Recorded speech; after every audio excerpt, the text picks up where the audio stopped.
Okay, Firefly, roll camera. This is August Cayley with vlog entry 184 at mission elapsed time 23 months, 12 days, 6 hours, and 42 minutes. In 3, 2, 1. Greetings to everyone back on Earth, Mars, and lunar base Aldrin. We're just 30 days out from our primary objective, Saturn's icy moon, Enceladus. And the view is, well, the view is incredible. Take a look. I'll be honest with you. It was a long 712 days ago when our crew began this voyage to another world. We first took space elevator Asimov up past the moon to our ship, Saturn I. From there, we left on a 2-year journey to what I think is the coolest planet in our solar system. 152 years ago this month, Russian Yuri Gagarin became the first human to orbit the Earth, followed soon by America's Mercury astronauts in the early 1960s. Project Apollo carried 8 crews around the moon until Armstrong, Aldrin, and 10 others stepped onto the lunar surface. Since those early days, space travel has become truly international, beginning with the Space Shuttle program in the 1980s. For nearly 4 decades, the International Space Station was occupied by crews from around the world. In the 2020s, we again ventured beyond low Earth orbit, first back to the moon, then to Mars. We continue to send both robotic and crewed flights even farther into our solar system.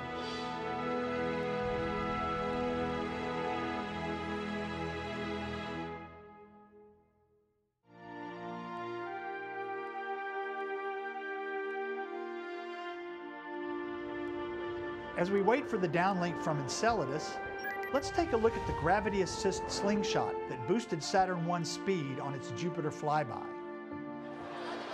By the time you see this, the crew of the Saturn I lander CERN will be making their final descent to the surface of Enceladus. This is it. What will we find when the crew lands? What we do know is that from the crew's first steps onto Enceladus will come spectacular images, unexpected answers, and infinite questions sparked by the unquenchable human thirst to explore.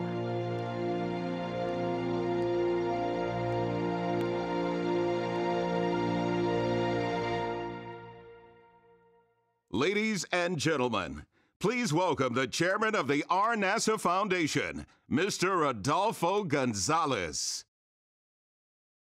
Good evening, ladies and gentlemen. On behalf of Rotary International, the Space Center Rotary Club, and the Rotary National Award for Space Achievement Foundation, it is my great pleasure to welcome you to our 31st annual Space Awards Gala. At this moment, I'd like to take a special thanks to our friends at the Space Foundation for that exciting trailer that you just saw by our very own Space City Films.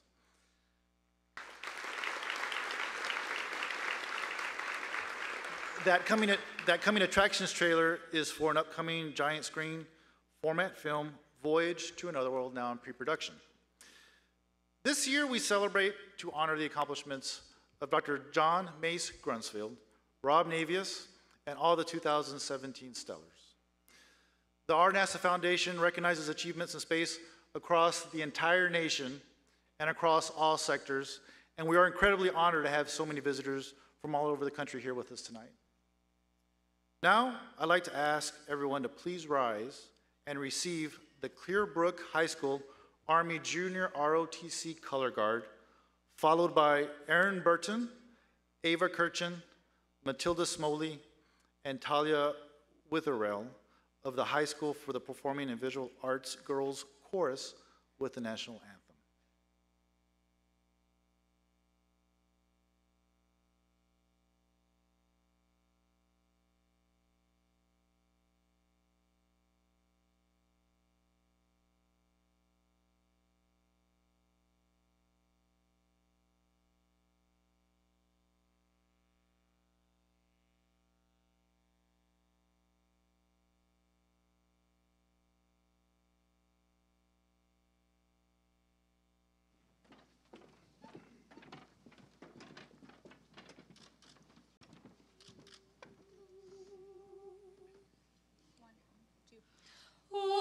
say, can you see by the dawn's early light what so proudly we hailed at the twilight's last gleaming, whose broad stripes and bright stars through the perilous fight o'er the ramparts we watched were so gallantly streaming, and the rocket's red glare, the bombs bursting in air, gave proof through the night that our flag was still there.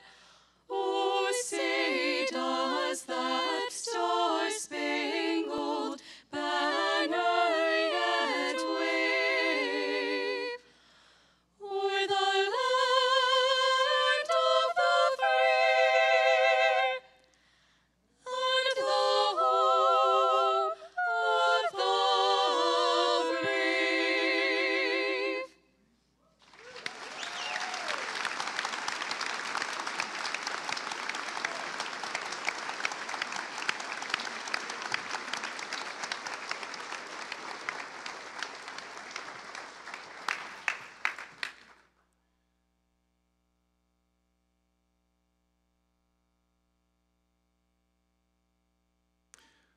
Wonderful job, ladies. Thank you so much. Please be seated.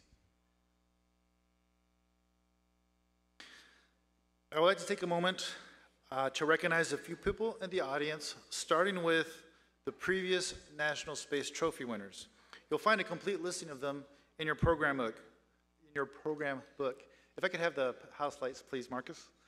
As I call out the previous National Space Trophy winners here tonight, I ask that they please rise and remain standing while they are acknowledged. Please help me welcome from 2015, Colonel Robert Cabana. 2009, Dr. Michael Griffin. 2006, Colonel Eileen Collins. 2005, Dr. Glenn Lunny. 2001, Mr. Tommy Holloway. And from 1993, Lieutenant General Thomas Stafford.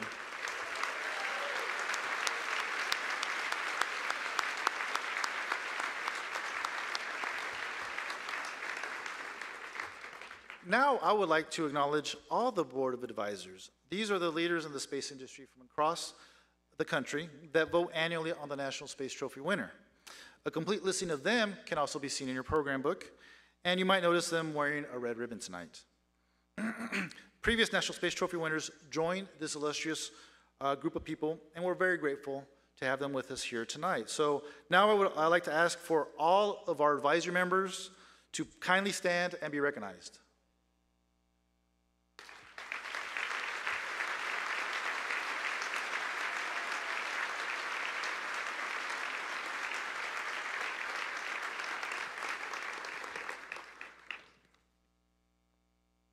The RNASA Foundation was established by the Space Center Rotary Club in 1985, with holding its first gala in 1987, with this year marking our 31st annual event. With the generous support of our sponsors, this event continues to be coordinated largely by Rotarians. The Space Center Rotary Club is one of many Rotary clubs in District 5890. And tonight we're very pleased to be joined by the Rotary District Governor, Dr. Eric Liu.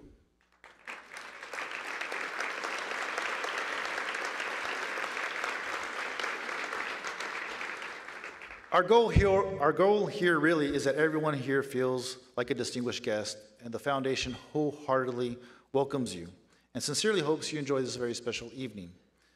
Now, Reverend Medela Williams, Senior Pastor of the Taylor Lake Christian Church, will give the invocation.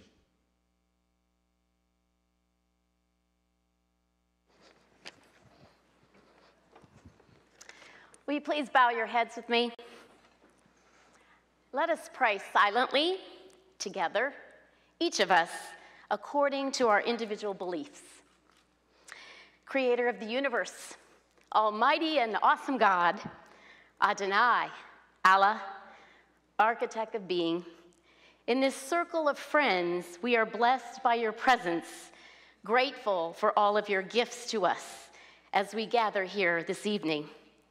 Let us give gratitude for our opportunity to serve Rotary so we might be a gift to the world serving humanity. Let us be a source of hope for those in need. With our friends beside us and the bonds of Rotary between us, with our goals before us and our dreams ahead of us, may the feelings of love, kindness, and a well-directed, gentle spirit always be reflected in our actions. For the fellowship and friendship that feeds our souls, and for the meal that we are about to share that nourishes our bodies, we give thanks. Amen. Amen. Thank you, Medela. Well, I'm really excited about tonight's program. I'm excited about honoring Dr. Grunsfield, Mr. Navius, the stellar honorees. I'm excited about all the wonderful people here to present those awards. And naturally, we're very pleased to welcome back once again Miles O'Brien as our Master of Ceremonies. An added note, tonight's event is being recorded live and will be broadcast nationally on NASA TV next week. The program will air on Tuesday, May 2nd at 3 p.m. and 7 p.m. Central. So be sure to tell your friends, family, and coworkers, and remember to set the DVRs. The RNASA Foundation's mission is to encourage, recognize, honor, and celebrate U.S. space achievement.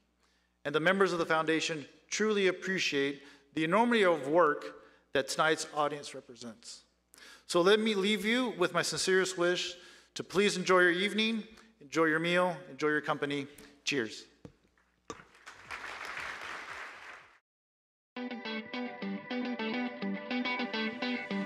With the invention of the telescope in the 17th century, humans were finally able to see a magnified view of the infinite space above our planet. In that space, we saw the colossal planets and moons of our solar system, the dazzling palettes of nebula and distant galaxies, and the darkness of the unknown. But most importantly, we saw potential.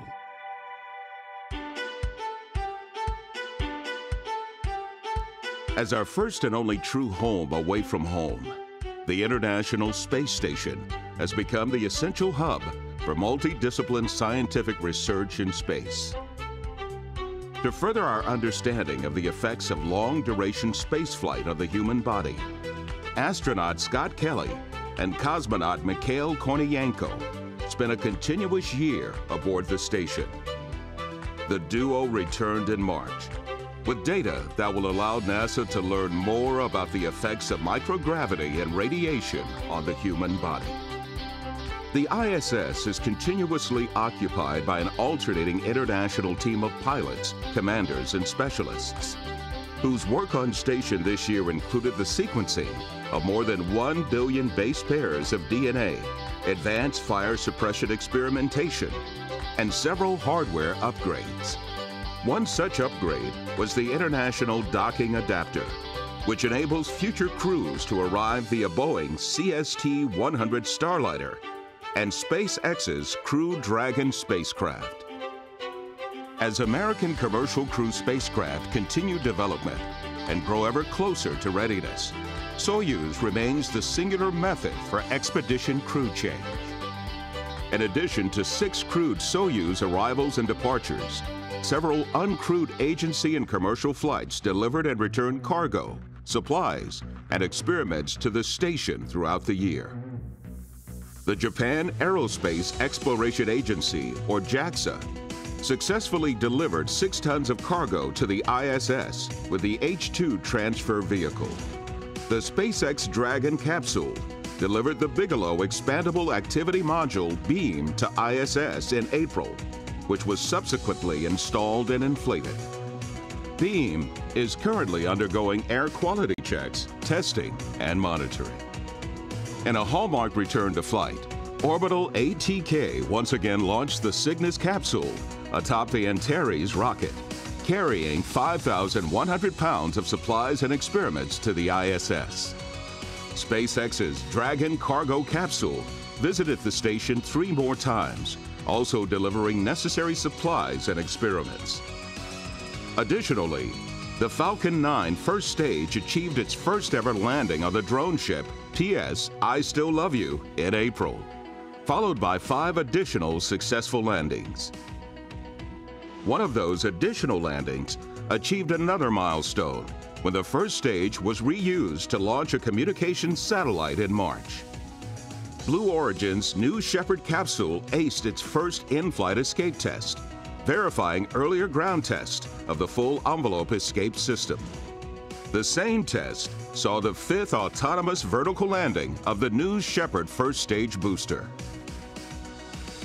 Virgin Galactic Spaceship 2 returned to free flight in December as preparation for further powered flights later this year.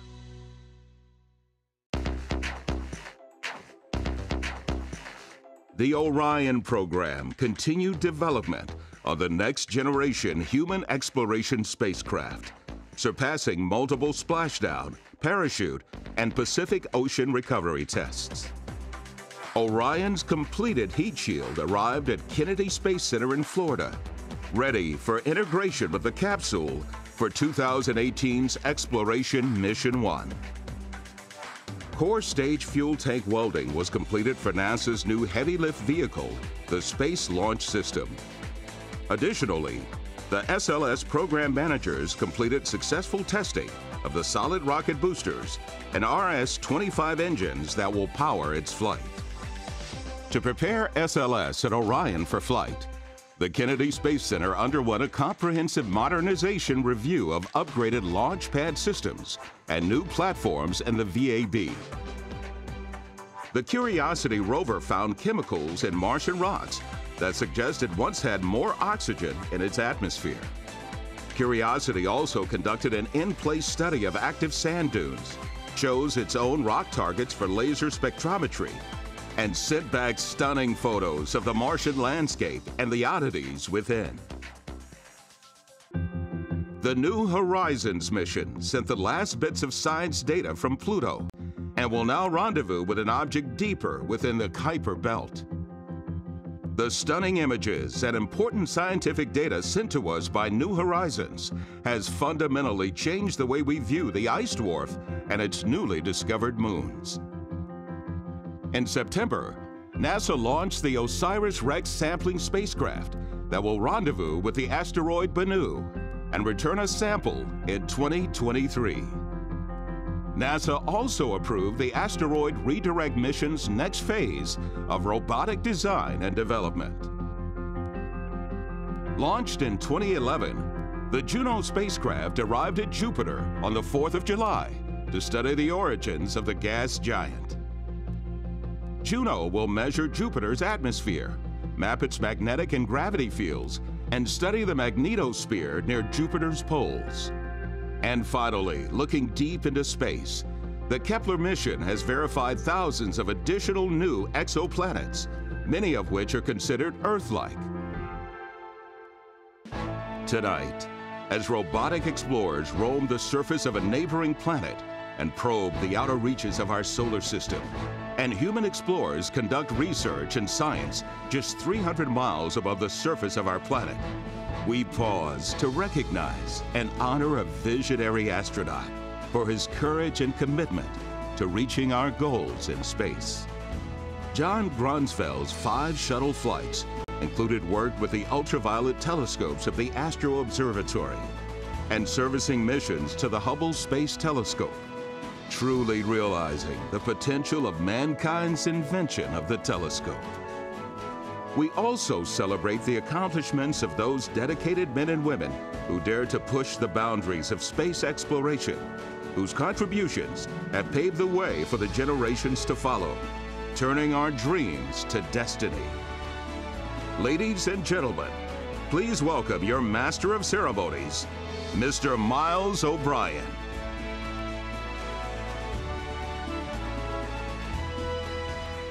Hello, Houston.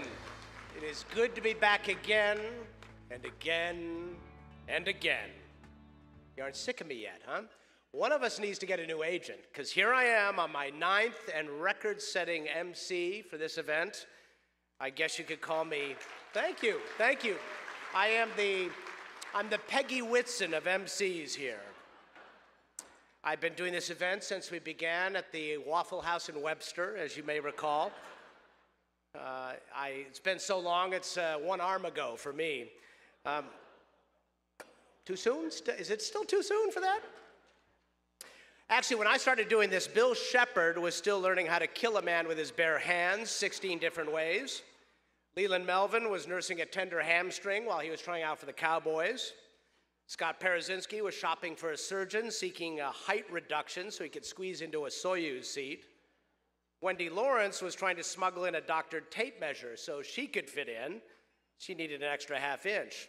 In those days, woodpeckers seemed to love the space shuttle as much as all of us in the room. Steve Hawley had to show up at the 195-foot level with a bag over his head for fear that his epic launch scrub hex would continue. Up in space, the space station Mir was tumbling, burning, leaking, and brimming with junk, as well as CO2. And I was grilling poor Frank Culberson on a daily basis on CNN. He still has scars and a twitch over the whole thing. Norm Thagard was up there. He was on an involuntary hunger strike while he waited for his spicy shrimp cocktail, which, as you may recall, was impounded by the Russian customs.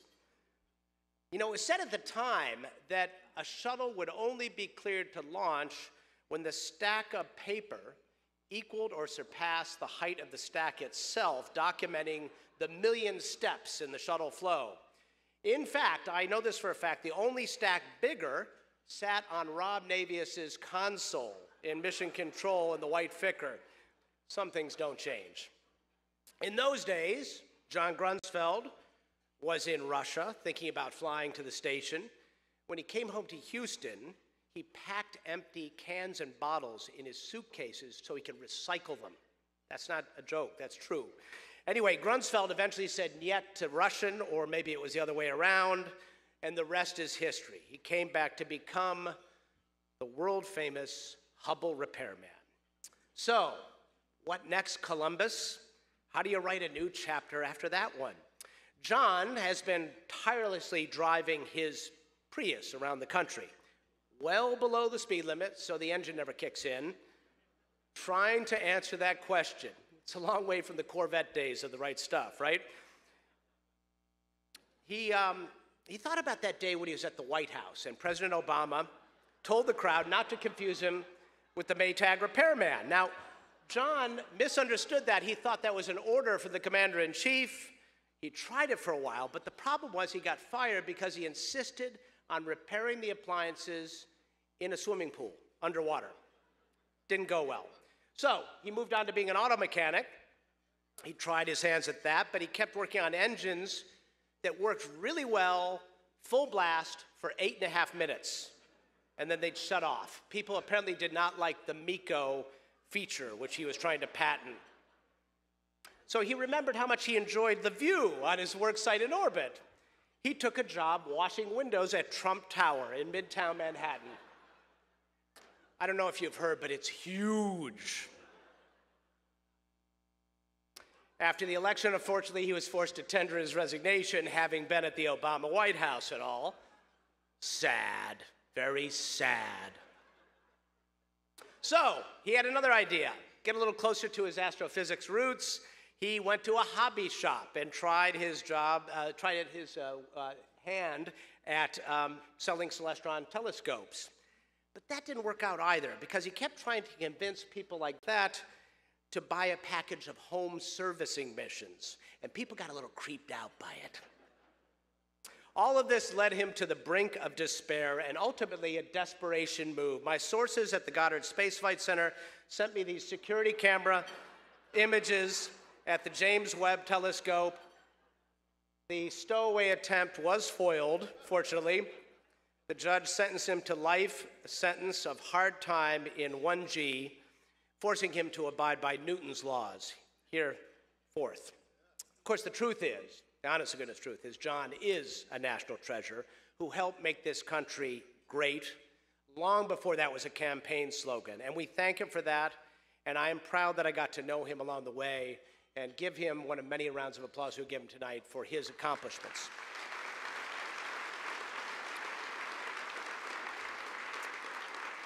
Now, tonight we honor John as well as many individuals who have made outstanding contributions to our space program. Our Stellar Awards go to 25 individuals and 7 teams. All the Stellar nominees are listed in your program. If you see them, congratulate them. I do want to point out that John Grunsfeld is the 31st winner of the Space Trophy. Our Space Communicator awardee is only the 11th recipient. So I ask you, which award is more prestigious? Just throwing that out there. The idea was hatched by a man who you're about to hear from. His dad and his Skylab crewmates once held the endurance record that Peggy Whitson just grabbed. For them, it was 84 days. But their dried poop, still stored here in Houston, near the moon rocks, has set some other kind of record. I don't know what it is, but it's still there. Ladies and gentlemen, a great space communicator himself, Jeff Carr.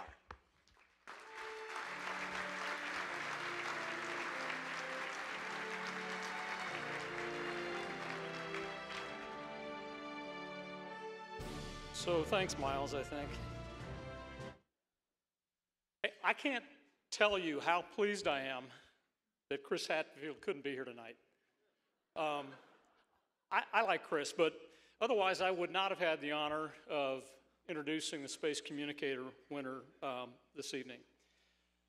Where's Floyd? Floyd, back in 1996 and 97, when we were first contemplating this award in memory of Stephen Govain, the person that we're honoring tonight crossed my mind several times as we were working through the qualifications and the qualities of candidates for this high level of recognition. And I really truly hope that many of you who have been veteran attendees at this event have appreciated the quality of winners that we have brought to this program over the past 20 years, including household names like Miles O'Brien, like Neil deGrasse Tyson, Bill Nye the Science Guy. We've also recognized leaders and innovators from NASA and industry, like Elliot Pullum and Veronica McGregor. Media standouts like Mark Carreau and Bill Harwood. And of course, our astronaut poet himself, Chris Hadfield, who won this award 2 years ago and nominated our winner this evening. Tonight's honoree, Rob Navius, fits this award to a T. Throughout his career as a journalist and as a professional spokesperson, Rob has found himself in front row seats to some of the most dramatic, impactful stories of our times. And from his beginning as a Cub reporter, he recognized and readily accepted the responsibility to connect others with these key moments in time accurately, honestly, and with integrity. And over the years, Rob has developed a rich talent for telling a story in very compelling but concise terms. And I think that's really Rob's calling card, his trademark. When I had the opportunity to hire Rob back in, was it 93? Yeah. We were looking for ways to improve the storytelling quality of commentary and other ways to better connect with the public. Things like broadcast innovations with NASA television, educational programs. And we really, really needed to shake things up. We really needed to set the bar higher. And Rob was the guy. Rob was the guy we needed. And he was interested, and we took the opportunity to bring him on board. I have to say, though, that it was not a popular pick with everyone. I still stand accused by some today, probably in this room, of hiring Rob as a ringer for the Chili Cook-Off trivia team. And that's true, Rob, I'm sorry. But obviously that wasn't the only reason. There are a number of us who've had the privilege and the honor of serving as commentators, mission commentators in mission control over the years. But very few of us have truly earned that iconic status of the voice of mission control. There were those distinctive and memorable voices from the past like Shorty Powers, Jack King, John McLeish, Jack Riley, Doug Ward, and others that followed throughout the shuttle program, including myself, who all contributed uniquely to this process of storytelling and sharing human spaceflight with the public. But if you ever listen to Rob call a launch or a landing, it's not just the voice you'll remember. You will remember the voice. I promise you that. But you'll also remember the mission. You'll also remember the crew. And you might remember most of the things that occurred on the way uphill or on the way back. Because Rob was a storyteller. And he shared this program in terms that people could embrace.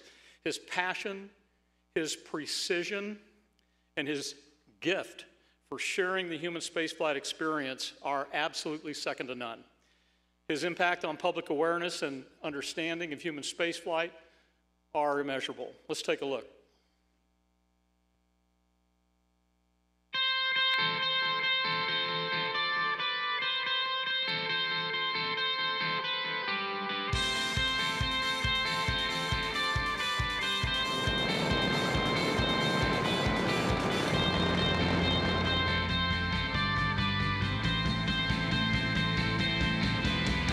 This is Mission Control, Houston. It has been just over an hour since Atlantis' landing at the Kennedy Space Center. For the last time in this room, this is Mission Control, Houston.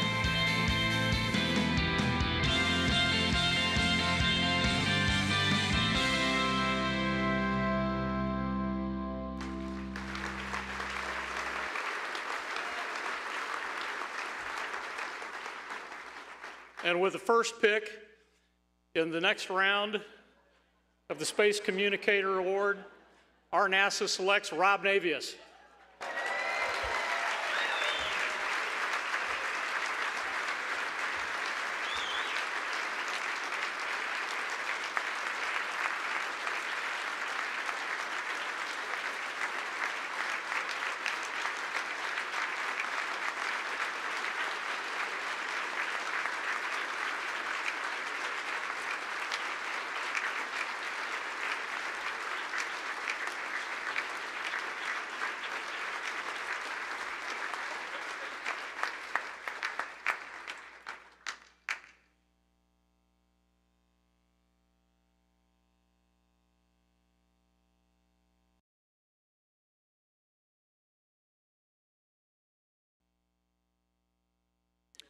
How is everyone?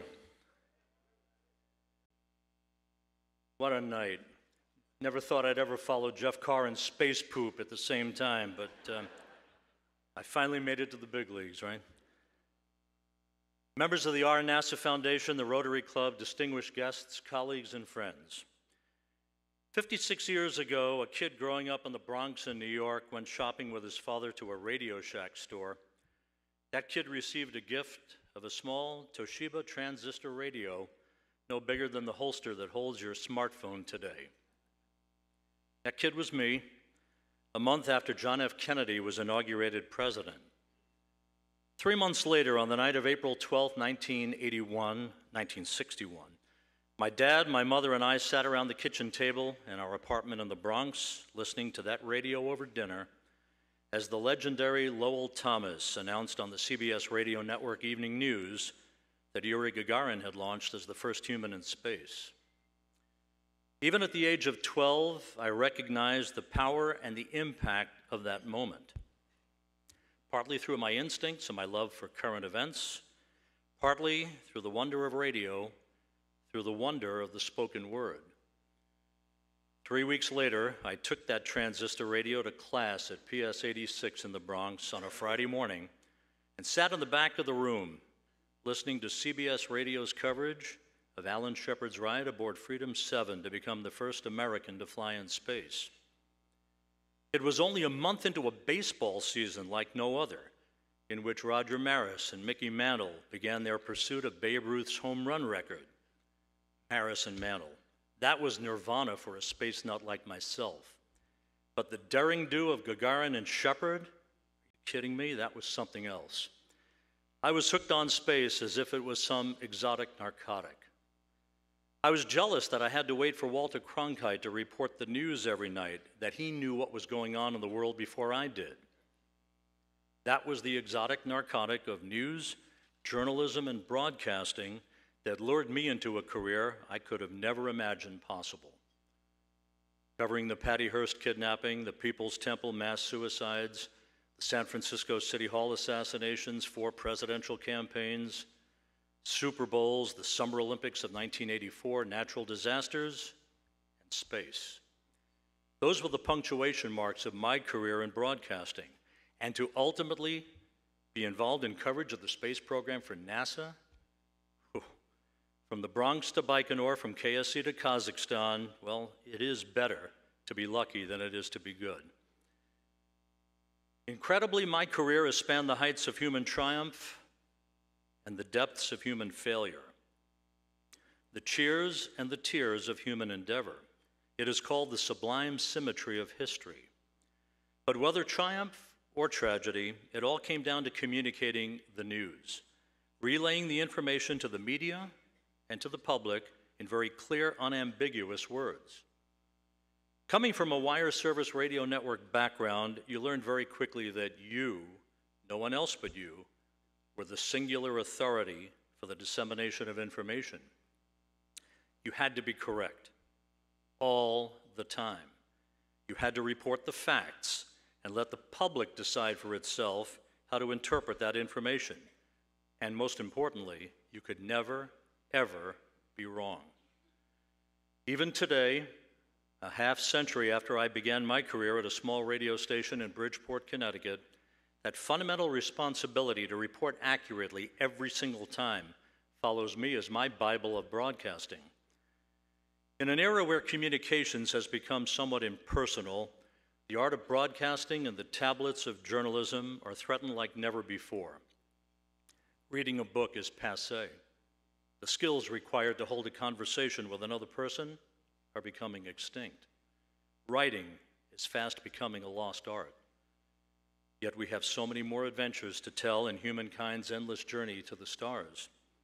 Today, no more and no less than the solemn responsibility I had more than a half century ago to tell other stories of conquest, triumph, and tragedy, we are still the stewards of the same responsibility to ensure that we communicate clearly and unambiguously, armed with an arsenal of information with which to provide context and meaning to a whole new worldwide audience out there, who, by the way, has the same thirst for space exploration as I did so many decades ago.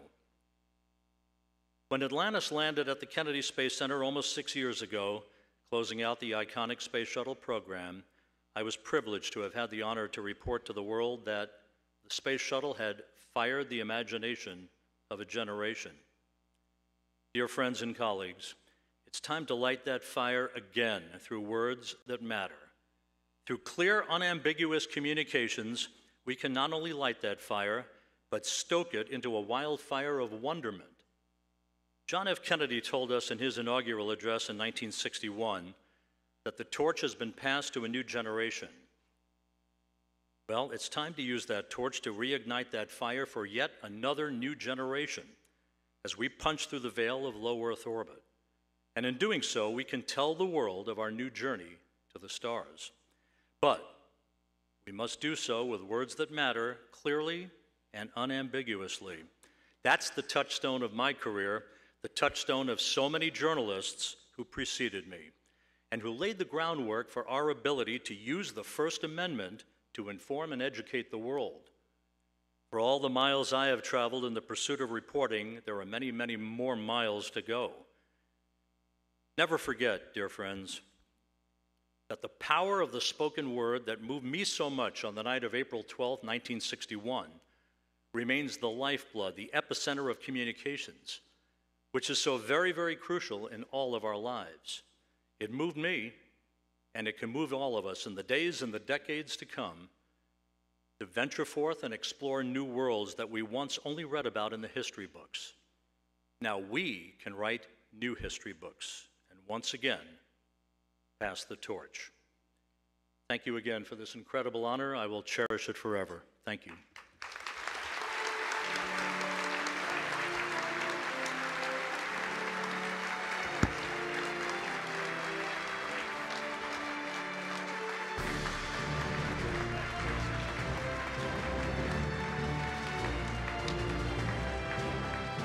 Wow. Wow. Wow, wow, wow. Jeez, Rob. What do I say? You know, Rob is a man of many words. There's so many words and so little time when it comes to Rob, really, when you think about it. When I was covering launches for CNN, those remarks are beautiful. When I was covering launches for CNN, the producers insisted that I weigh in and say something whenever the PAO on console would take a pause or a break. The problem with Navius, of course, that never happened. So I just eventually just gave up and just started. I was just a viewer like all of you. But seriously, this man is poetic. I pulled one little piece. This is from STS 121. I can't do the full Rob Navius. We'll probably bring him back up here for this. Discovery now flying on the singular power of its 3 liquid fuel main engines, draining half a ton of fuel per second from its fuel tank. All 3 engines are humming along with the 3 power-producing fuel cells. Discovery straight as an arrow, speeding to a date with the International Space Station on Thursday. That is friggin' poetry, Rob Navius. That is friggin' poetry. It just comes out. It just there. It's there. He's got more. He can do it all night long. He once described the external fuel tank as butterscotch colored. So not only could I not get a word in edgewise, I was hungry. But of all the things that Rob Navius has said in his role as PAO at NASA, and Lord knows he's said a lot of things, we all know his all-time favorite line is probably yours as well. Houston is now in control. So welcome, Rob Navius, to our elite band of communicators. We are proud to have you in the club. Secret handshake lessons over a single malt later. Thank you and congratulations to you. Let's move on to the Stellar Awards, shall we? The Stellar Awards recognize people behind the scenes of the space program who are making outstanding contributions to its success and who are vital to the future of the nation's space effort. This year, there were 114 individuals, 34 teams, for a total of 148 nominations, and 23 different organizations from across industry, NASA, and the Department of Defense. We'd like to thank our stellar ranking team of Dr. Glenn Lunny, Arnie Aldrich, Colonel Eileen Collins, Captain Mike Coates for the laborious and difficult task of ranking candidates. As Arnie explained to me, it always happens right around tax time, and it's really a pain in the butt. But only a few can be winners tonight, but they really should all be congratulated. They have ribbons or something on them, whatever it is, give them a hug or something. Do that. Ladies and gentlemen, I'm honored to invite 2 of our nation's astronauts to the podium to present the Stellar Awards. We are joined by a crew surgeon, flight engineer, mission specialist, spacewalker, veteran of the Expedition 44 and 45 with 141 days of space. He is the only man to play bagpipes in space. We are told after the performance, his crewmates voted either he or the instrument had to go out the airlock. He is joined by a spacewalker and a veteran of Expedition 48-49, 115 days in space, and 30 huge minutes in the Oval Office. Please welcome Shel Lindgren and Kate Rubins to the stage.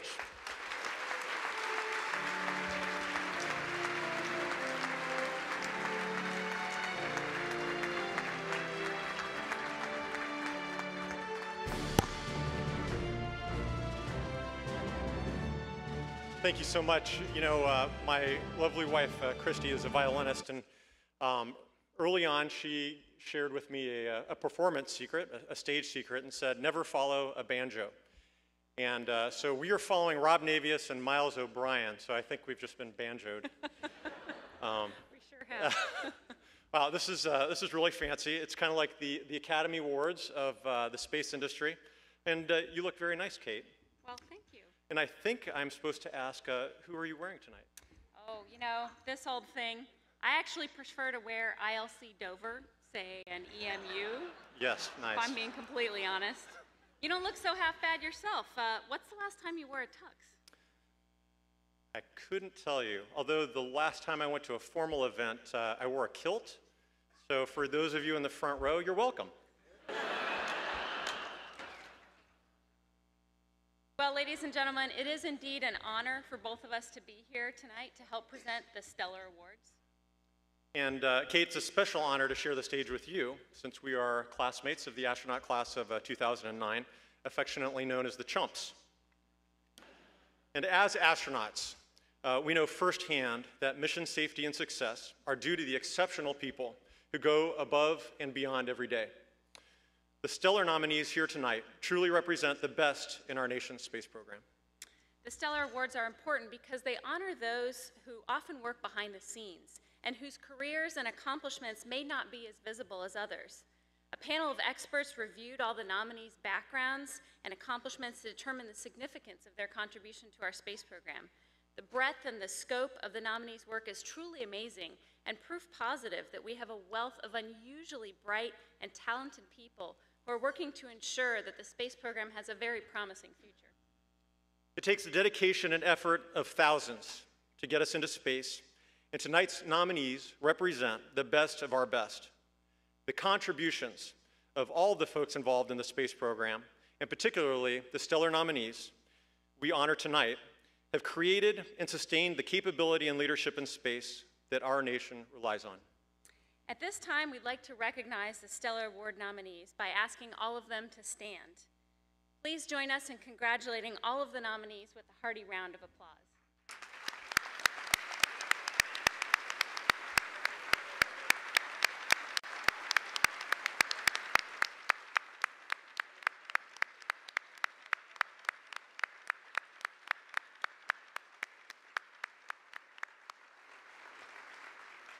Now, in case you haven't noticed, all the Stellar Award nominees are wearing blue ribbons this evening so they can be recognized.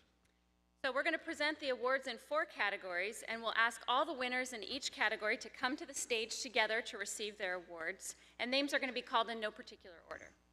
Now, we are presenting awards in early career, mid-career, late career, and team categories. And within each of these groups, nominations were solicited from across the space industry for nominees involved in government and corporate programs, as well as those involved in human and unmanned spaceflight activities. And as much as we'd like to, we are sorry to say we don't have enough time for each winner to make remarks, so you're just going to have to listen to us. Sorry about that. Shall we get started? Okay, so our first Stellar Awards will go to those who are in the early stages of their careers. There are 7 winners in this category, selected from a field of 31 candidates. As I call the names of the winners in the early career category, I'd like them to join us at the foot of the stage. And please hold your applause until all of the winners have been announced. So the winner in the early career category is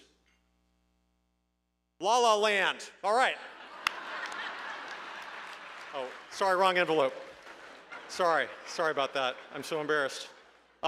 The winners in the early career category are Chelsea Shepard of SGT, Joey Edgar of Oceaneering Space Systems, Russell Vela of the U.S. Air Force Research Laboratory, Peter Massey of Jacobs, Sarah Wallace of NASA's Johnson Space Center, Chris Eby of SpaceX, and Jason Shapiro of Aerojet Rocketdyne. Please come and join us at the base of the stairs.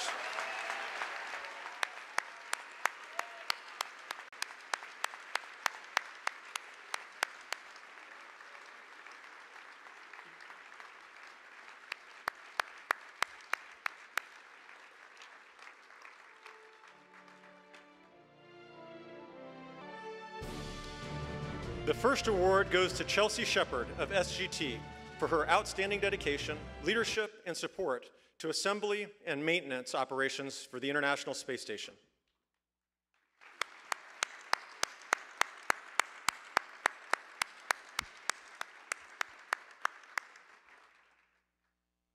Joey Edgar of Oceaneering Space Systems is recognized for outstanding technical knowledge, unwavering attention to detail, and exemplary work ethic in contributing to the development of extravehicular activity spaceflight hardware.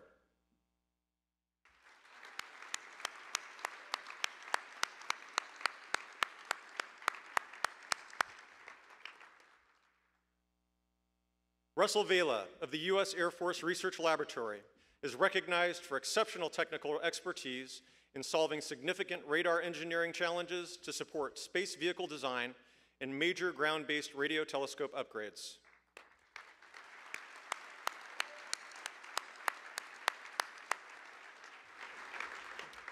Peter Massey of Jacobs is recognized for exceptional contributions which enable our continuous presence in low Earth orbit aboard the International Space Station and are shaping our capability to extend human exploration to Mars and beyond.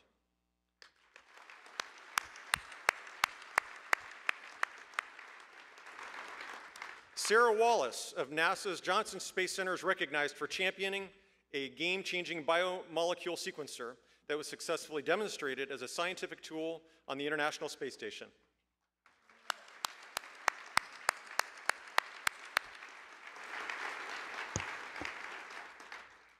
Chris Eby of SpaceX is recognized for outstanding technical contributions and leadership, overseeing the commercial crew spacesuit qualification milestone.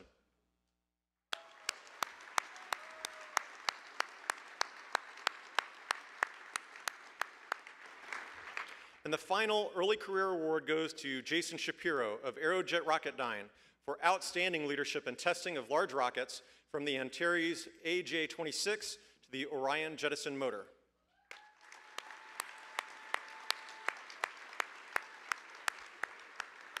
Ladies and gentlemen, please join us in congratulating all of the stellar winners in the early career category.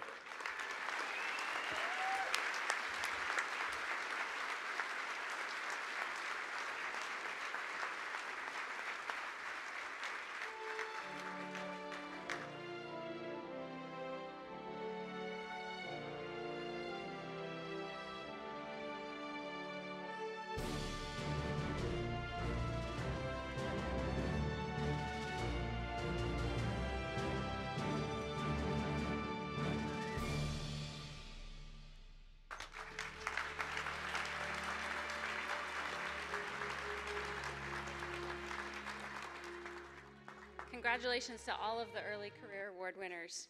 We have 9 winners in the mid-career category selected from a field of 43 candidates. I'd like to invite to the foot of the stairs Kenneth Anderle of Jacobs, Lieutenant Colonel Rich Beckman of the United States Air Force, Nick Utley of the Boeing Company, Jeff Bemis of Orbital ATK, Bob Mazzy of NASA Jet Propulsion Laboratory, Carolyn Overmeyer of Lockheed Martin, Chuck Seal of Aerojet Rocketdyne, Ronnie Backus of NASA Johnson Space Center, and Gary Lai of Blue Origin.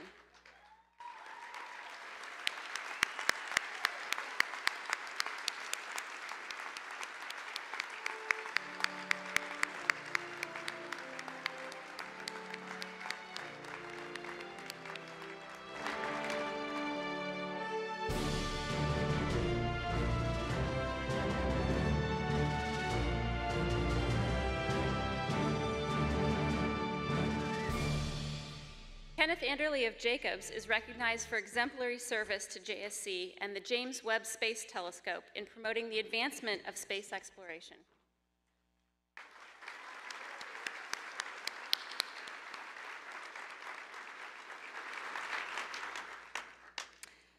Lieutenant Colonel Rich Beckman of the United States Air Force is recognized for exceptional program management and technical and programmatic problem solving, leading to numerous successful classified military operations and GPS capabilities for 1 billion users worldwide.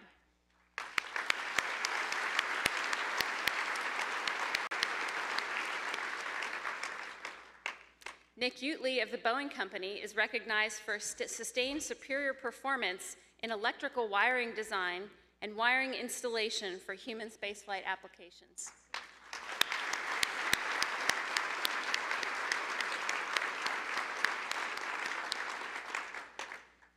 Jeff Bemis of Orbital ATK is recognized for outstanding leadership of the Orion Launch Abort Attitude Control Motor in reconstituting the team and guiding it through a successful critical design review.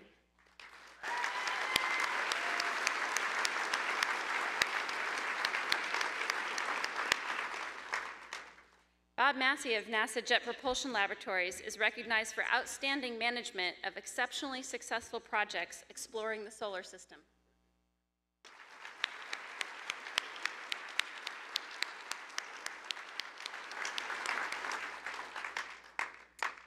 Carolyn Overmeyer of Lockheed Martin is recognized for technical excellence in managing the design and the development of the Orion Service Module.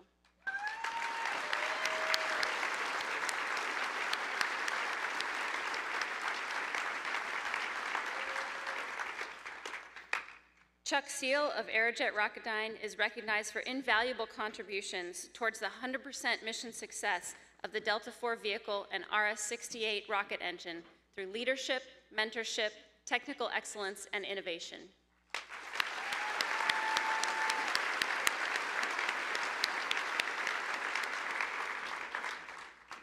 Ronnie Backus of NASA Johnson Space Center is recognized for outstanding leadership of the Orion Heat Shield block bond verification effort.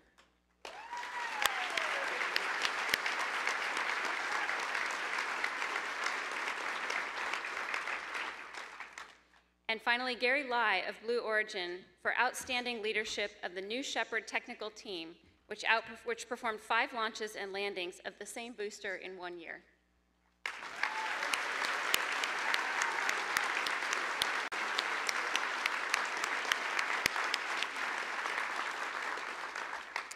Ladies and gentlemen, please congratulate all of the winners in the mid-career category.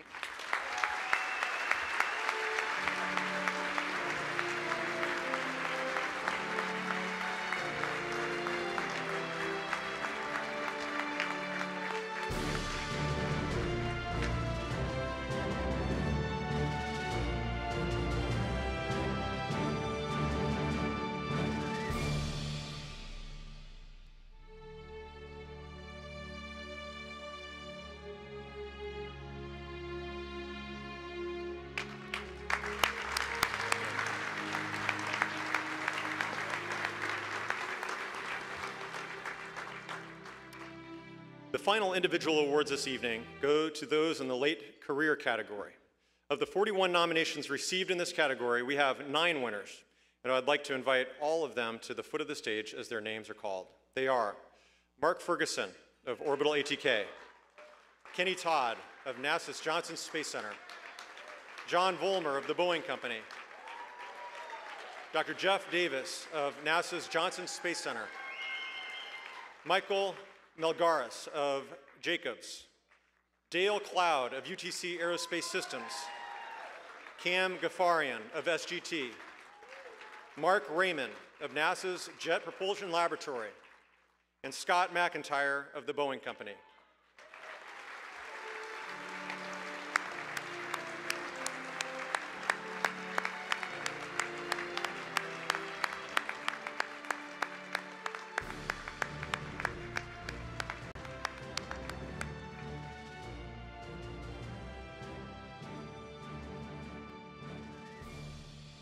Mark Ferguson of Orbital ATK is recognized for exceptional technical and program management of the pressurized cargo module of Cygnus.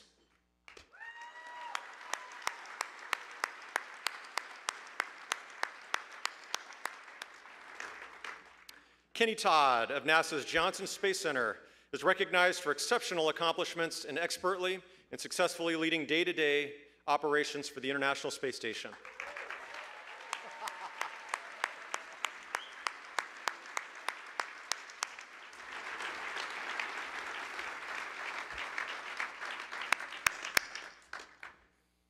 John Vollmer of the Boeing Company is recognized for outstanding dedication and leadership on the International Space Station, supporting NASA's mission to explore space and expand scientific research.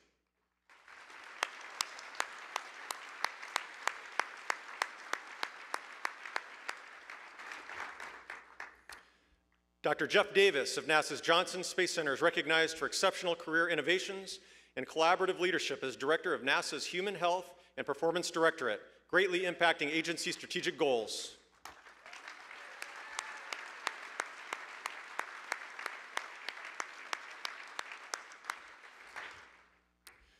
Michael Milgaris of Jacobs is recognized for exceptional technical and team leadership during an accomplished career from Apollo to multipurpose crew vehicle Orion.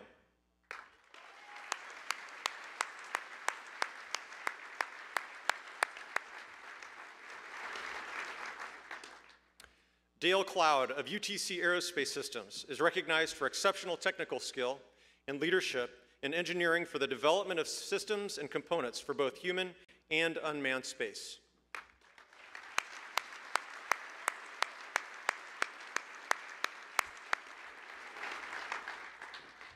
Cam Ghaffarian of Stinger Ghaffarian Technologies Incorporated is recognized for being a visionary serial entrepreneur dedicated to creating companies that operate with the highest level of integrity, promote employee well-being, and deliver the best technical solutions to their customers.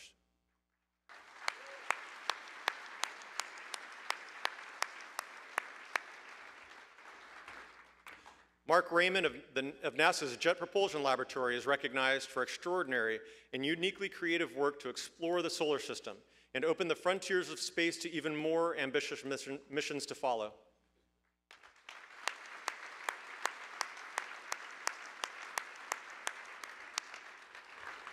The final late career award goes to Scott McIntyre of the Boeing Company for exceptional leadership, sustained excellent performance, and dedication to the advancement of human spaceflight programs.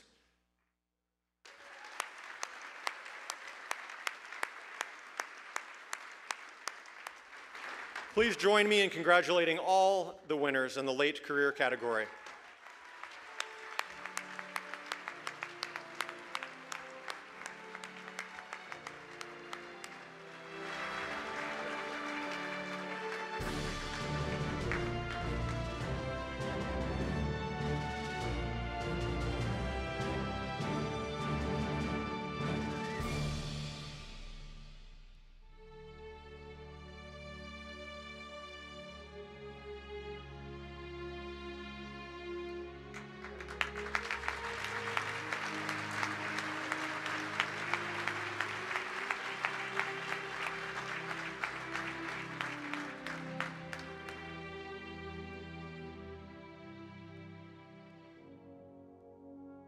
The final Stellar Award category is the Team Awards. This year, the Foundation received 34 nominations in this category. 7 winners were selected from this very high-quality list. I'd like to ask the team representative for the following teams to come forward and be recognized. New Shepard Team of Blue Origin. Dawn Flight Team of NASA Jet Propulsion Laboratory. Falcon 9 Team of SpaceX. EVA 35 Recovery Team from UTC Aerospace Systems. Global Positioning 2F System of the United States Air Force. ISS Oxygen Generator Assembly Recovery Team of the Boeing Company. And Next Generation Cygnus Design Team of Orbital ATK.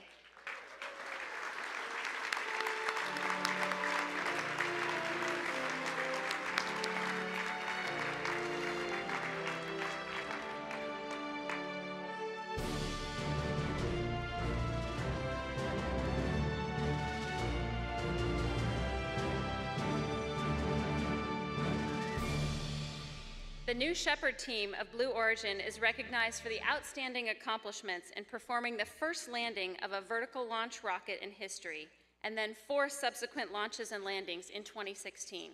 Accepting for the team is Rob Meyerson.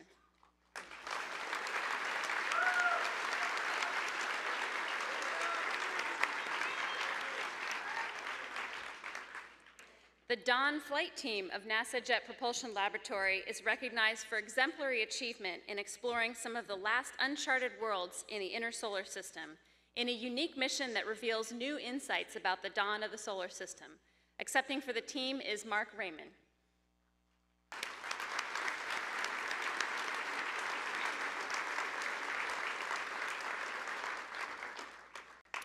The Falcon 9 team of SpaceX is recognized for an exceptional history of innovative and high-quality spacecraft launch and vehicle designs for NASA, industry, and other government organizations. Accepting for the team is John Edwards.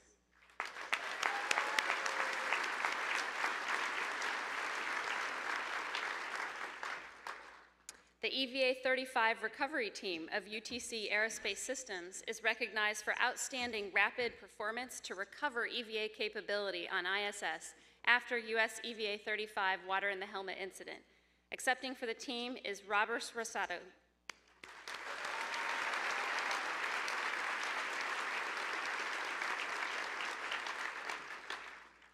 The Global Positioning System 2F team of the United States Air Force is recognized for successful acquisition, development, and delivery of 12 GPS space satellites to orbit, ensuring gold standard positioning, navigation, and timing capabilities to over 2.7 million military personnel, one of a billion civilian users, and 57 allied nations worldwide. Accepting for the team is Lieutenant Colonel Brian Vesey.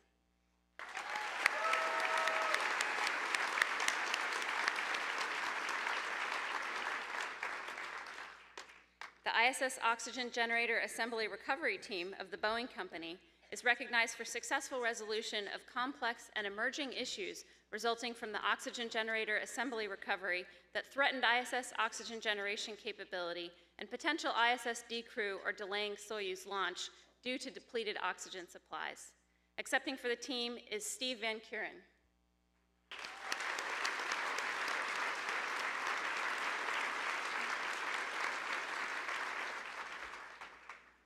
And this evening's final team award recognizes the Next Generation Cygnus design team of Orbital ATK for outstanding technical leadership and teamwork in the design and manufacturing of the Next Generation Cygnus spacecraft, resulting in increased capability, reliability, and science and utilization for the ISS.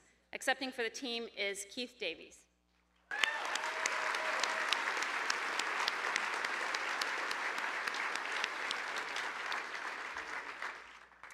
Please join us as we congratulate all of the winners in the team category.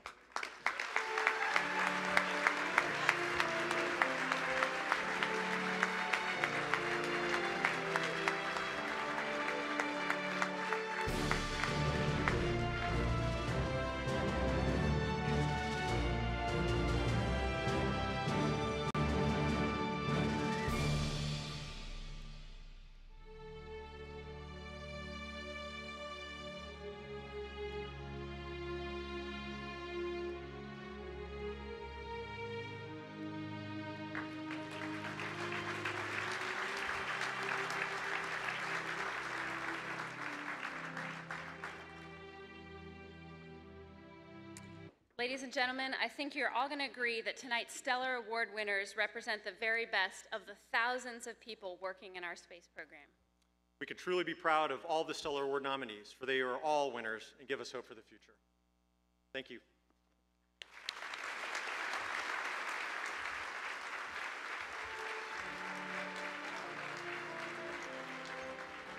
What, no bagpipes? We couldn't get a little concert?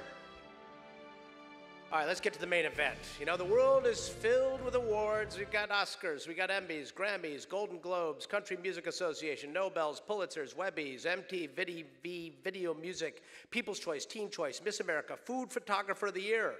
You knew about that one? World Beer Cup. And the big one, the Regional Railroad of the Year. You know about that one? That's just to name a few. I'm not even mentioning sports. Should I do that one? No, let's not do that. Suffice to say, there is nothing quite like this award, the Space Trophy. But shouldn't we give it a name? How about Spacey? No, it doesn't work. Actually, if I had to vote on this, in all seriousness, I would call it Max. Not just because space takes things to the max or Max Q, but also in honor of its first recipient, the late, great Maxime Faget. He won in 1987. And as I've said before, it's been downhill ever since. Not true, of course, but an illustrious group actually has followed, and tonight, of course, is the 31st presentation of the award. The trophy is presented each year to the person who is judged by his or her peers to have made the most significant contribution to the U.S. space program. only U.S. citizens can receive this award. We have been informed by our friends at ICE that due to increased immigration enforcement, there will be a thorough check of Mr. Grunsfeld's papers, his comings, his goings, his cell phone calls, and his browser history. If anything comes up fishy, we have some members of the Chicago Aviation Police Department here to drag his sorry out of his seat and get him out into the hallway. The recipient is selected by a vote of the Foundation's Board of Advisors. The votes are tabulated by an independent accounting firm, and we have been assured that the envelope management system is superior to those at the Oscars. Now, just before I came on stage, our producer, Mark Havikan, told me we have a special little something to share with everyone. Let's roll the video.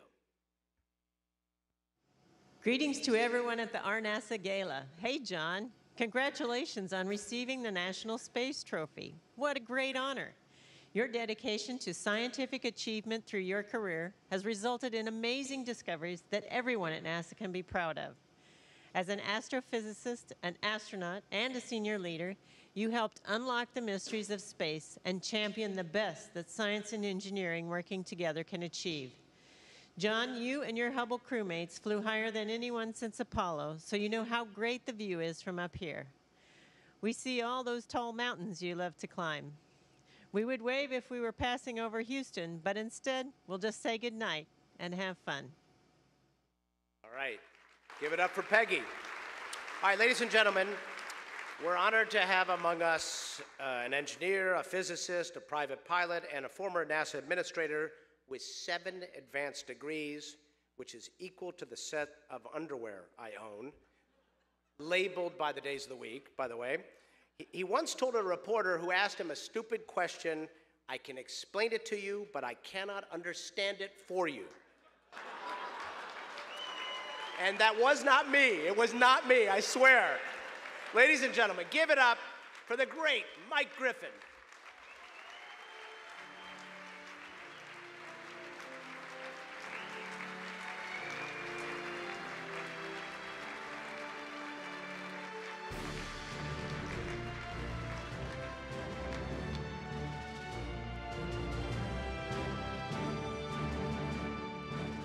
Now, Miles, you have to admit, it could have been you. I mean, it could very easily have been you. You were one question away from it being you. I would suggest that we all give Miles a hand for his performance tonight, but that would almost be tacky.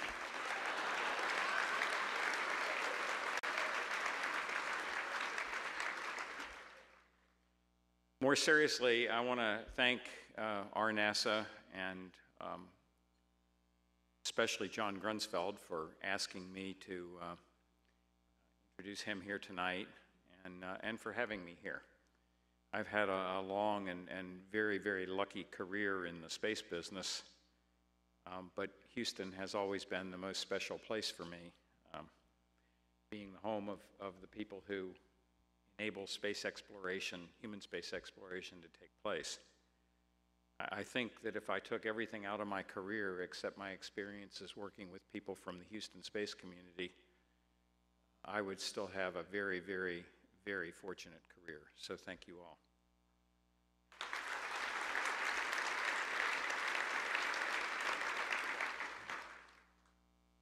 But it's now my pleasure to spend a few minutes talking about John Grunsfeld. That's easy to do. The trouble is, the difficulty is to keep it in the 5 to 7 minutes that they allotted me to do that. Let me start by saying what a unique role that I think John has exemplified in the years that he has been at NASA and the years that I've known him. We have heard since the dawn of the space program about controversies between people who want our nation's tax dollars to be spent prosecuting scientific discovery, unmanned spaceflight, it used to be called in those less enlightened times. And then we've had another contingent that believes that human exploration of the new frontier still a new frontier, is the most important thing to be doing with the money that we as a nation can afford to spend on space. And there has been, that I can remember, 60 years of arguing between these two camps.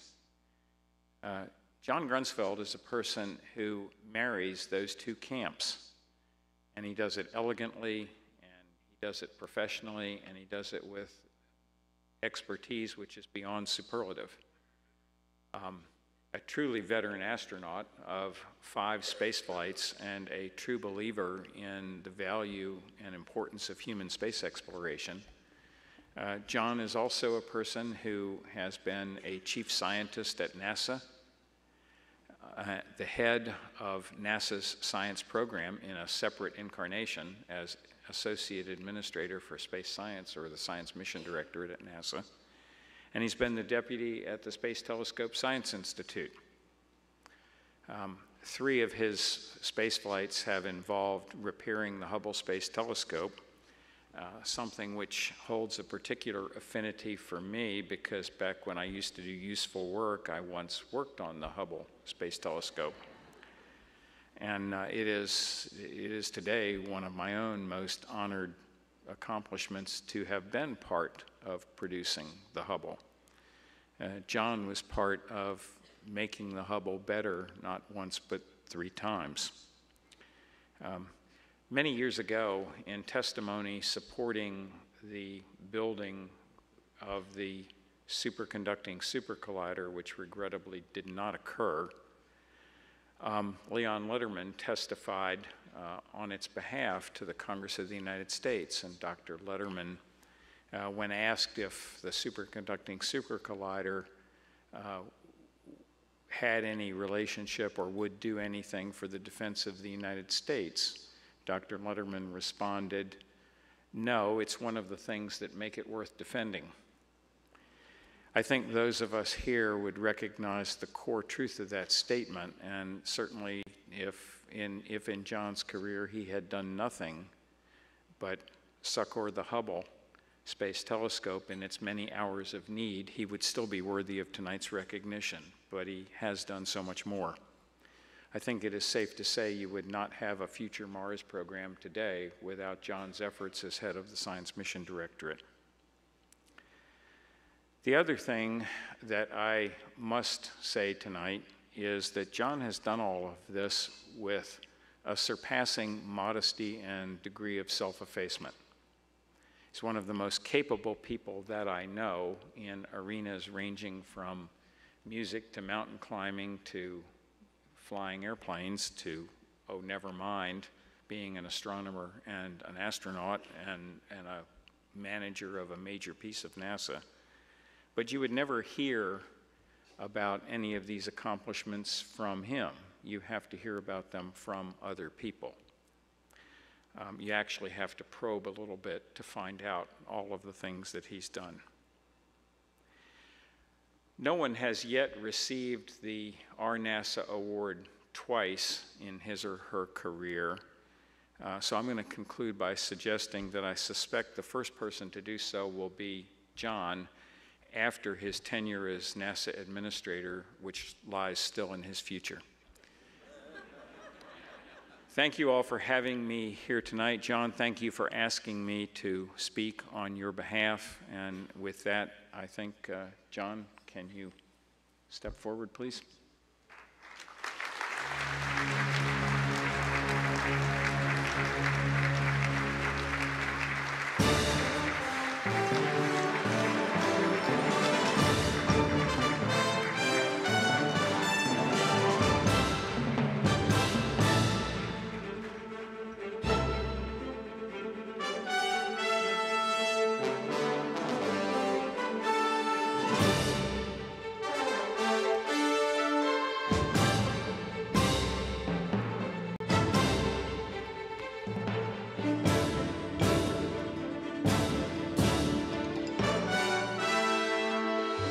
UHF is good.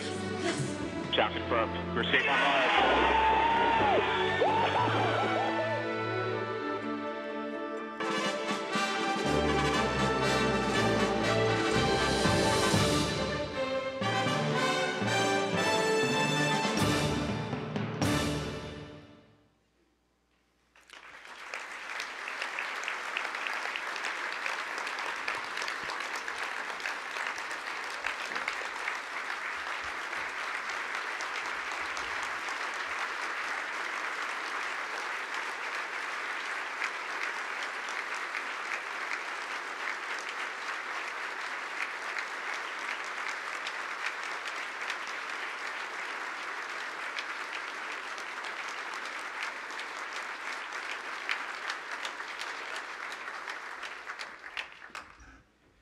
I may have gotten a little out of sequence, not unusual for me, but John, we still want you up here.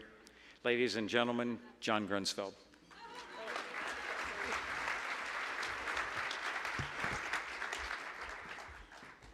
Wow. Thank you very much, Michael. Thank you, RNASA Foundation, the staff, the board of directors, and the many generous sponsors, and congratulations to all the other award winners tonight. This really is a stellar evening. Michael, thank you very much for the kind introduction. You have been a friend, a colleague, an inspiration, and hopefully you doomed my career as future NASA administrator. Because I do remember you had black hair and you had hair before you were NASA administrator. A little too late for me. Thank you, Miles O'Brien. And one of the things that we didn't want to know about Miles O'Brien is that he has underwear identified by the day. But there is something that most of you, I hope, know about Miles O'Brien, but many of you probably don't, is that Miles helped us learn how to repair the advanced camera for surveys on the Hubble Space Telescope in 2008, as he's the only reporter ever to dive in the neutral buoyancy laboratory and work on the Hubble Space Telescope. And thank you, Miles, for all of your wonderful reporting and your support and communication.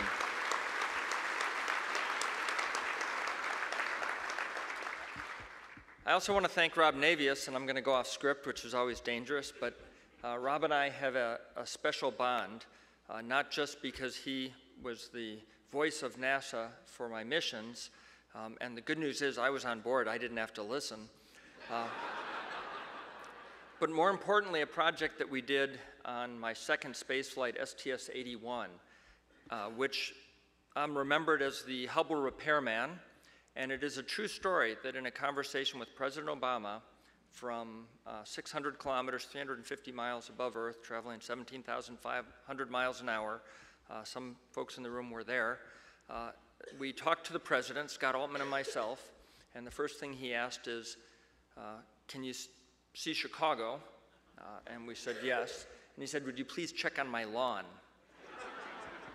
Which Scott Altman said, okay, we'll do that. And then he turned to me and he said, are we talking to John Grunsfeld? And I said yes. And he said, oh, you're the Hubble repairman. And suddenly I felt like we'd risen a few kilometers up in the Earth's orbit. And after his classic pregnant pause, the president said, not to be confused with the Maytag repairman.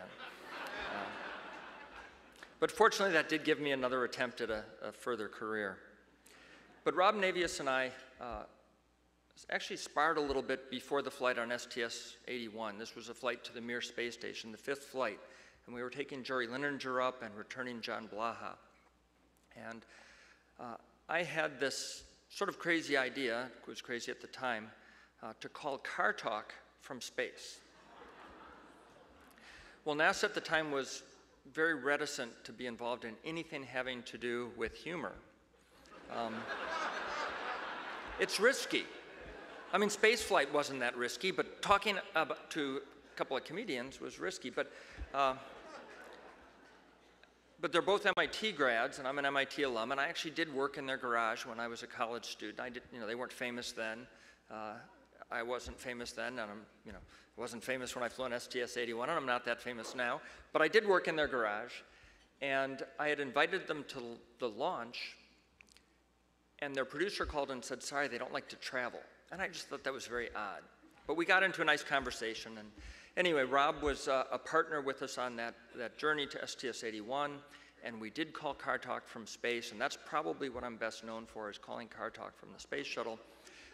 But the important part of this long story is that afterwards we did our crew brief, and to senior staff, George Abbey was the center director at the time, and Rob was there at the table, and Mike Baker, and Brent Jett, and Marsh Ivins, and myself, and Jeff Weishoff. We had view graphs back then, and I was the view graph flipper. And it was a quick brief, and afterwards, Mr. Abbey said, does anybody have anything else? And of course, nobody had anything else. It was a good flight. And he pulled out a little tape recorder and pushed play, a cassette recorder. And I actually know, because I had one, an old Bell & Howell from circa 1975 or so, 74. And he played the whole Car Talk interview. And he turned to Rob Navius and he said, "Good job." But that's not the interesting part of the story. As we're walking out, and how many of you know George Abbey? Yeah, I thought so. As we're walking out, you know, one by one, he's shaking hands with us. He leans into me and he says, "Next time, let's do car talk." I was elated. For those of you who know George Abbey, I said, "There's going to be a next time." So thank you, Rob Navius, and congratulations.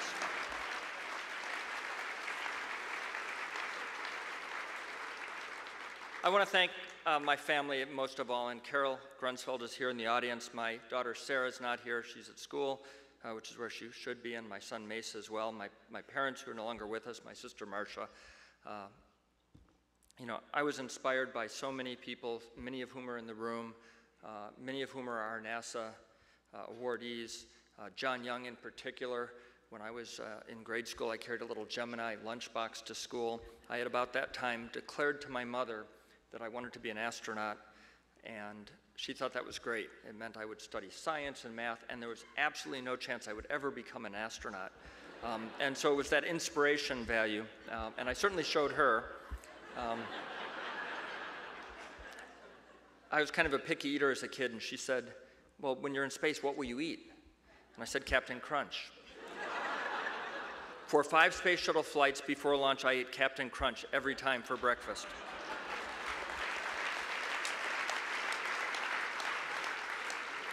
By the way, I had a similar conversation with my wife 30 years ago when we first started dating, and she said, "Well, what do you want to do when you grow up?" And I said, "I want to be an astronaut." I don't think she believed me either. It's been living hell ever since. I want to thank my friends and colleagues, and in particular Matt Mountain of the Space Telescope Science Institute, a dear friend and a great scholar, a great leader, and he couldn't be here tonight, but thank you very much. Earlier we had some stellar awards and we had some team awards, and there's absolutely no doubt that you know, I'm touched by this award, but it is a team award. And the team is the incredible NASA team, the flight control team, the engineering team, the Hubble Space Telescope team, our contractors, our partners in academia.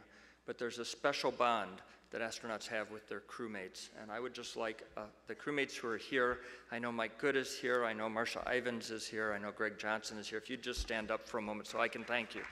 And if anybody else that I missed is here, Megan MacArthur is here. Megan, I didn't see you. I need a hug. Thank you very much. I also want to thank the American people. I mean, how incredible is it that we get to do what we do on behalf of the American people, that we get to explore space, that we get to unravel the mysteries of the universe, and we get to share that knowledge not with just the rest of the country, but everyone on planet Earth. I view our space explorations at NASA and our goals at NASA to innovate, explore, discover, and inspire. And we do that to answer some fundamental questions about ourselves, about our universe. Where did we come from? Where did the universe come from? Where did the atoms that we're made out of come from? And we are learning those stories. It is a story. How did the solar system form? How did life form on Earth? Where are we going? What's the trajectory of planet Earth in the future? Not just the distant future, but the near future. Pretty important question. What's the fate of the universe?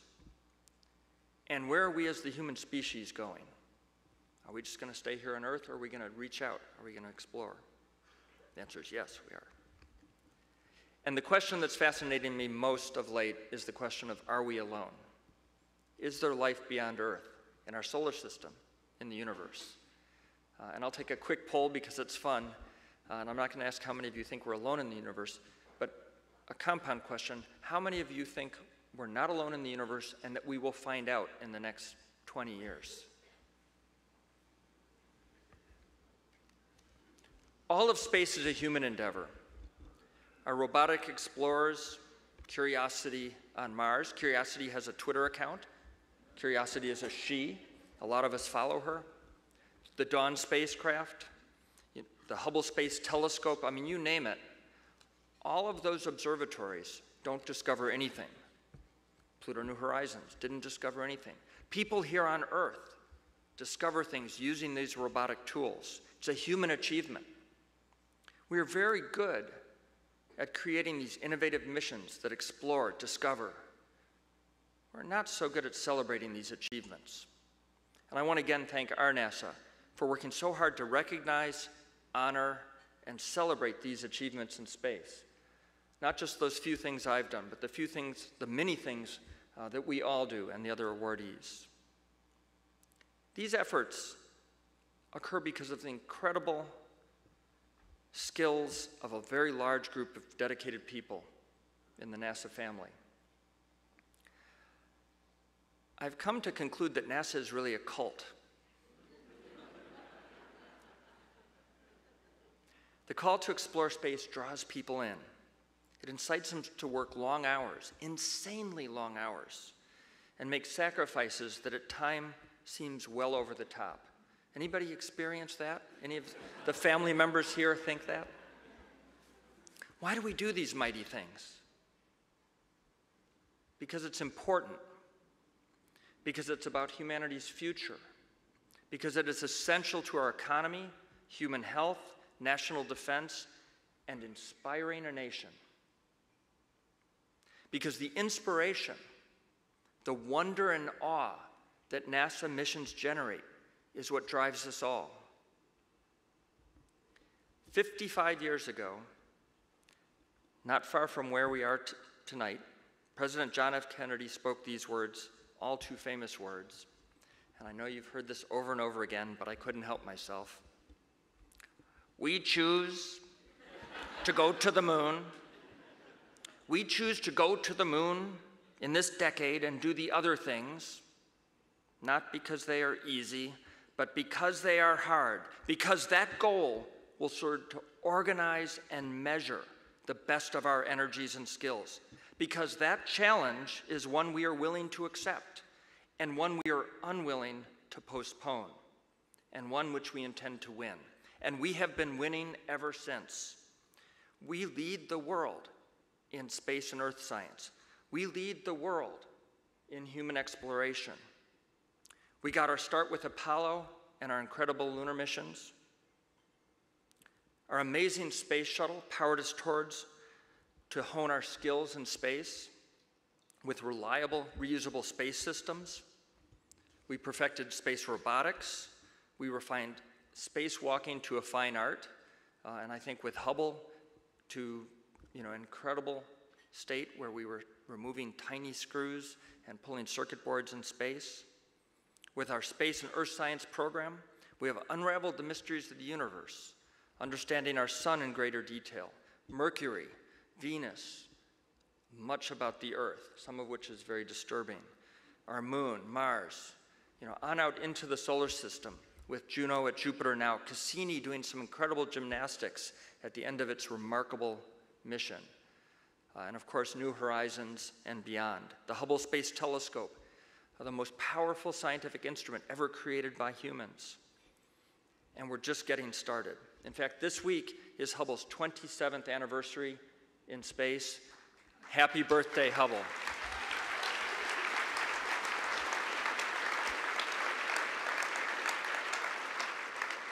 On the International Space Station, we have not only showed that it serves to organize and measure the best of our energies, but to bring together the best efforts of nations around the world. Of course, there is still much work to be done and challenges ahead of us in the exploration of space, but I really do believe the prospects are incredibly bright. For the first time in human history, we have a number of new capabilities coming online for exploration. The Space Launch System, to take us further out into the solar system with human explorers, scientists, and engineers. We will soon have the capability to send planetary scientists and astrobiologists to the surface of Mars. And the Curiosity lander rover has shown us that Mars was once habitable and that it has all the ingredients of life, that it had the chemistry that could have enabled life. And we're seeing signs of organics and signatures that look very confusing to us that could be even fossil evidence of past life. and it's going to take Mars 2020 and further investigations. But I think human explorers is when we're going to make the most progress. We have the Orion spacecraft. We have commercial crew transportation. We have new heavy lift vehicles such as the Blue Origin, New Glenn, and Falcon Heavy coming online.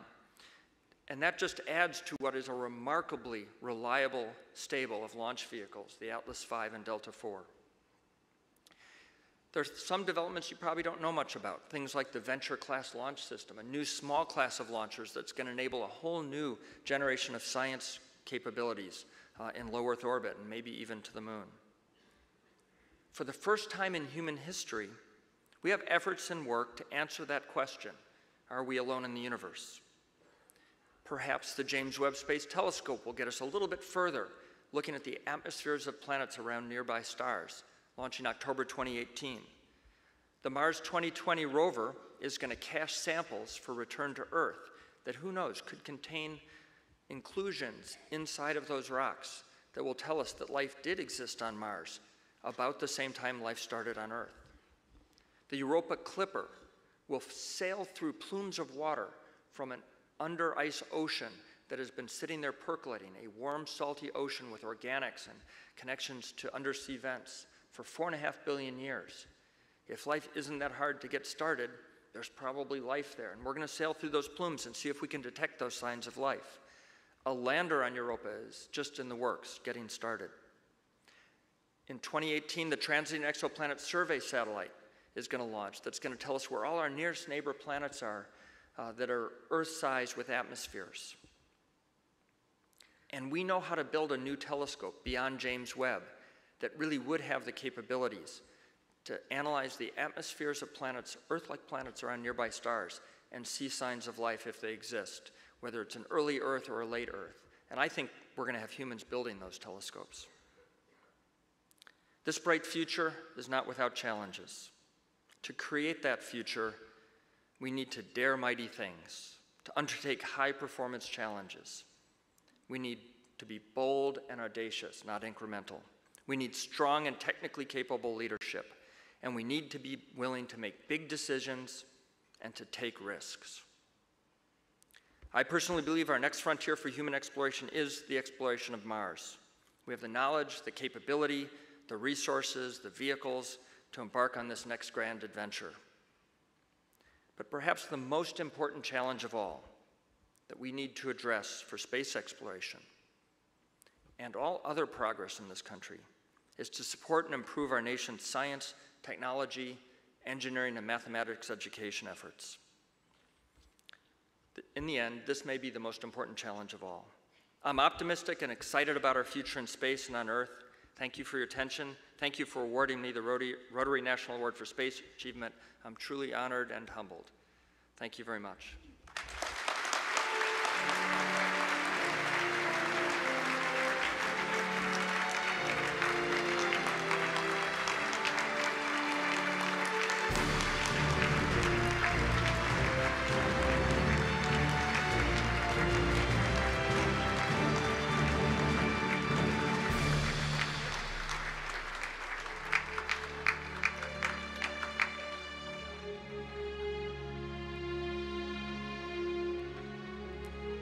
He's going to leave that trophy behind. You know, one thing I'd like to add about that trip into the NBL, the Neutral Buoyancy Laboratory. If you'll recall, when I did that, I was working for CNN, and then that mission got delayed by quite some time. By the time the mission flew, I was no longer with CNN. I had been dumped. So, in fact, the entire science and technology unit got dumped because we knew nothing about the Kardashians. So, and I felt a little bit bad about that because all that material that I shot of me doing laps in the pool and all the things you got to do was no longer my property.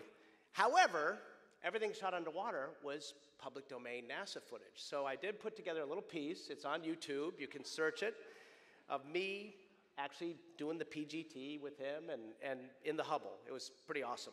And the reason I bring this up, not just to brag, but that was a good brag actually, but is throughout his career, John has always gone out of his way to do what he can to communicate the wonderment of what you all do in space. And it's hard sometimes to come up with words that work. You know, we try as journalists, as you heard Rob, trying to tell the story, but these are the guys who, I mean, there aren't many beats you cover where you can't go to the location. This is one of them. And he's always done a great job in trying to share it with others. And for that, I commend him. Give him another round of applause for that. So, it has now been 60 years since Omega rolled out its venerable Speedmaster watch. This is like the home shopping channel right now.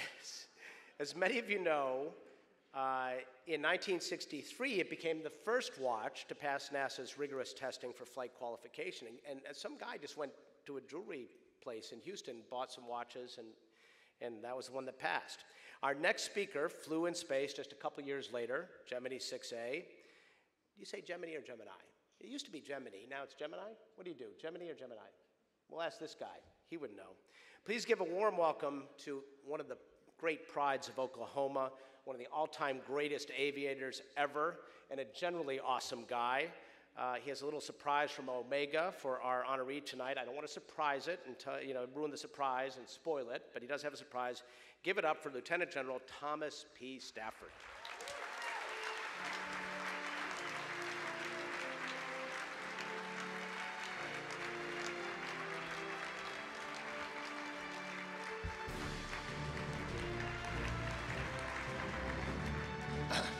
Thank you, Miles. And again, it's the real honor for the Omega Watch Corporation to support RNASA and to present this professional Speedmaster to John Grunsfeld. Congratulations on the National Space Award, John. Outstanding career as an astronaut, and then later on, Associate Administrator of NASA, and you've done so much to help.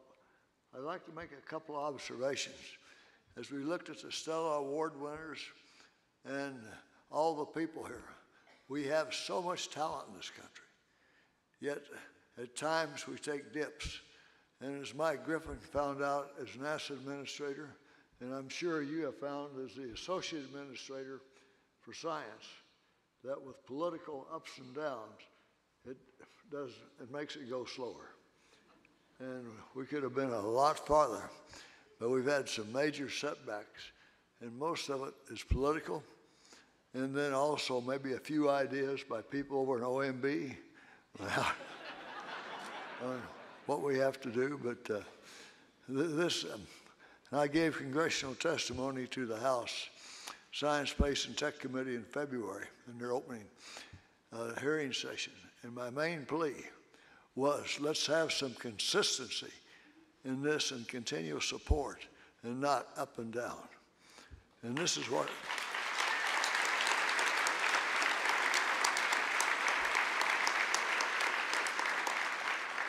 we have come a long ways in this period of time, but think how much farther we could be, or how much farther we could go if we have consistent support.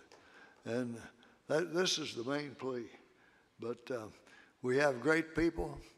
And John, you have exemplified on the Hubble telescope and those repairs and in your job there as Associate Administrator. The Hubble telescope has a special meaning for me too. My first, quote, volunteer job that Dan Golden hit me up for was to chair the Oversight Committee for the International Space Station. And my executive secretary was Bill Van Tine there. And the main thing was not technical. We had to do some real head knocking in management. But we got it done.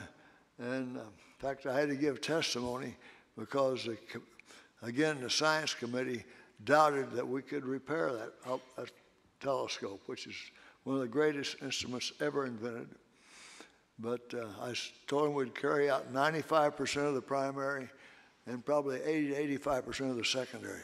We did 100% of the primary and probably 110% of the secondaries. And it continued on through those servicing missions. And you did a super job. We're so proud of you. And so, congratulations. And again, our marketing people made a big box for a small watch. Thank you very much.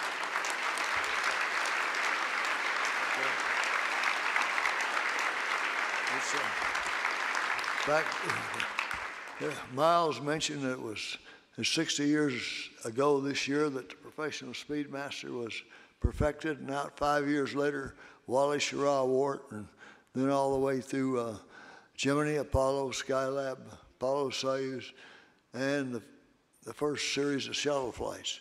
So it's a great watch, and it's still, say it's now an antique, but it works real well. But it'll keep great time for you, John. But remember, wind it every morning. Congratulations again, well deserved.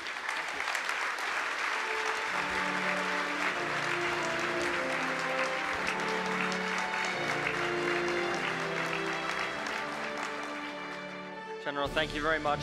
This would have been very useful actually on the spacewalks because I had a tendency to go a little long. Mike, good too. Older I get, the more I need to get wound in the morning too. So feeling a little antique too. All right, now for a few, oh, and by the way, I think you settled it, Gemini. We're going with Gemini here, folks. And now for some words from our sponsors. I want to acknowledge Task, an Agility company, for sponsoring the portrait of John Grunsfeld by the artist Pat Rawlings.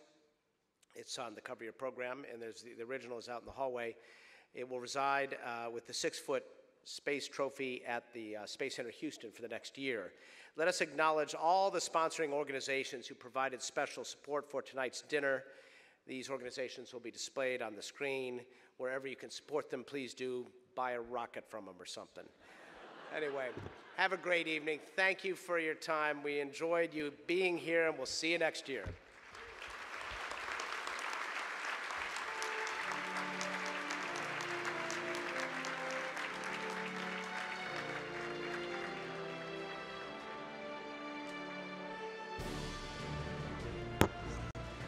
Ladies and gentlemen, on behalf of the Rotary National Award for Space Achievement Foundation, I extend our sincerest congratulations to our honorees.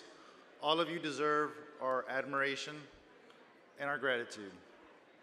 At this time, I'd like to take the opportunity to thank Miles O'Brien for doing a great job as MC again. Let's hear it for Miles, please.